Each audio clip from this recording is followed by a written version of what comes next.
Nunca había puesto un pie en una escuela de música hasta ese día. Simplemente quería intentarlo, sin expectativas ni promesas. Mi madre solía decir que la música ayuda a respirar cuando todo lo demás parece quedarse sin aire. Quizás por eso, cuando entré por primera vez, sentí una mezcla de nervios y esperanza que me hizo apretar los dedos con fuerza. Elegí el violonchelo sin entender muy bien lo enorme que era. El instrumento parecía pesar más que yo, y el arco era una extensión ajena a mis manos torpes. Cuando mi maestro entró, un hombre alto, con canas que se asomaban en las sienes, sus ojos tranquilos y penetrantes, solo asintió en silencio. «Te va a costar», dijo con voz firme, pero sin dejar rastro de duda, «pero lo lograrás». Me senté con cuidado en el banco y tomé el violonchelo, intentando no dejarlo caer.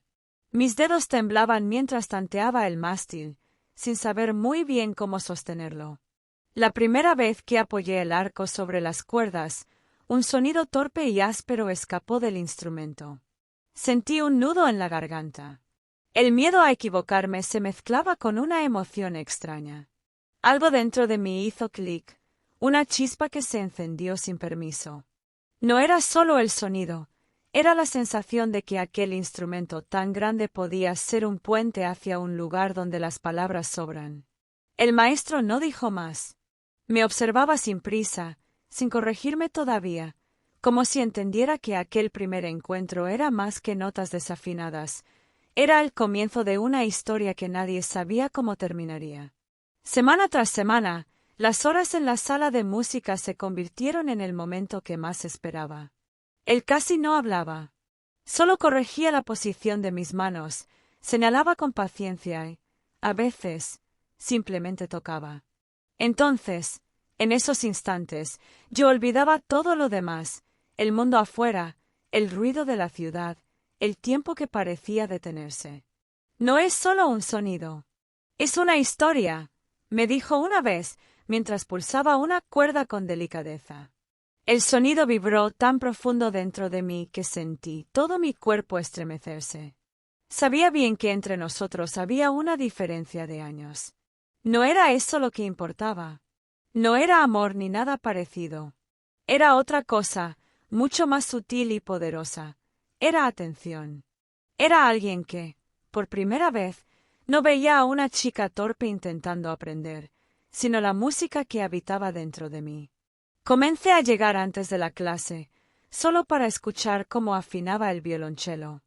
Siempre tocaba la misma frase, una melodía sencilla, casi un susurro. Solo mucho después entendí que esa melodía no era de ningún compositor famoso. Era su propia historia, escrita en cada cuerda, en cada pausa. A veces, cuando me miraba, parecía querer decir más de lo que las palabras permitían. Pero el silencio entre las notas hablaba por él. En la última clase, mientras guardaba algunos papeles, sacó de un armario un estuche grande y pesado, de madera desgastada por el tiempo. «Este fue mi primer instrumento», dijo con una sonrisa tenue. «Tiene casi 30 años. ¿Quieres probarlo?» Lo colocó frente a mí con cuidado, como si pusiera en mis manos algo más que un objeto. Era más grande, más antiguo y mucho más pesado que el que había usado hasta entonces. Sentí un vértigo extraño, pero también una valentía nueva. Tomé el arco con firmeza y posé mis dedos sobre las cuerdas. Por primera vez, toqué la melodía que él siempre interpretaba solo, esa frase que había aprendido a escuchar antes de entenderla del todo. Las notas flotaron en el aire, imperfectas, pero llenas de vida. Él no me interrumpió. Cerró los ojos y se dejó llevar por el sonido, como si escuchara un eco de su propia alma en mi música. Cuando terminé, bajé el arco lentamente. Me miró con una intensidad que no había visto antes y dijo: «Sigue adelante. Sin mí. Ya sabes escuchar». Salí del aula con el estuche en las manos, sintiendo que no solo llevaba un instrumento, sino un legado, un desafío y una promesa.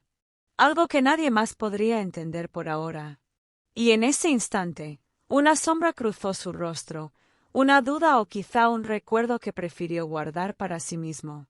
Gracias por vivir esta historia con nosotros en Diario de Amor. Suscríbete, dale like y no te pierdas los próximos capítulos donde el deseo y el destino vuelven a cruzarse.